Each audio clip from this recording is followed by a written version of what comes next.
हमारे लिए आज की तलावत पहला सैमुएल उसका 16 बाब 1 आयत 6 से 7 और 10 से 13 आयत तक। और खुदावंद ने सैमुएल से कहा, तू शाऊल पर कब तक मातम करेगा? हालांकि मैंने उसे इस्राएल की बादशाहत से रद्द किया।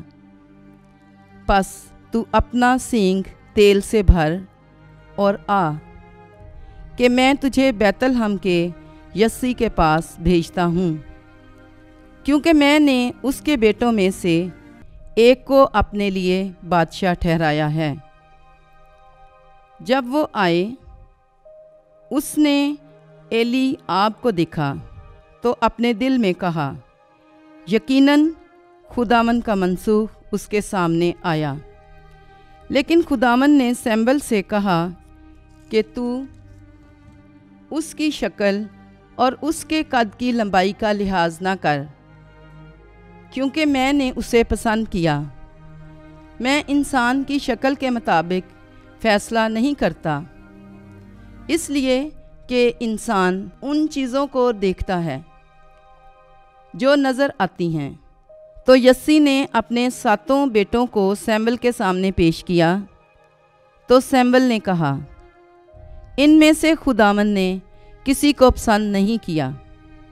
फिर सैमुएल ने यस्सी से कहा, क्या तेरे सब लड़के यही हैं?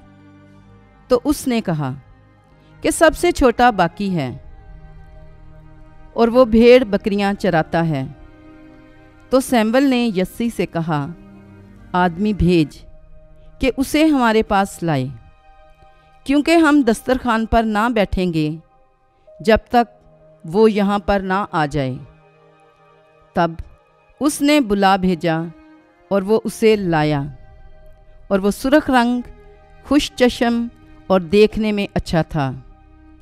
तो खुदावंद ने कहा, उठ उसे मसा कर, क्योंकि ये वही है। तब सैमुएल ने तेल का सींग लेकर उसके भाइयों के दरमियान उसे मसा किया। तो उस दिन से आगे को रूह खुदावंद का दाऊद पर नाज़िल हुआ, और सैमुएल उठा और रामा को रवाना हुआ। पाक कलाम के पढ़े और सुने जाने पर खुदा की बरकत हो। खुदा का शुक्र हो।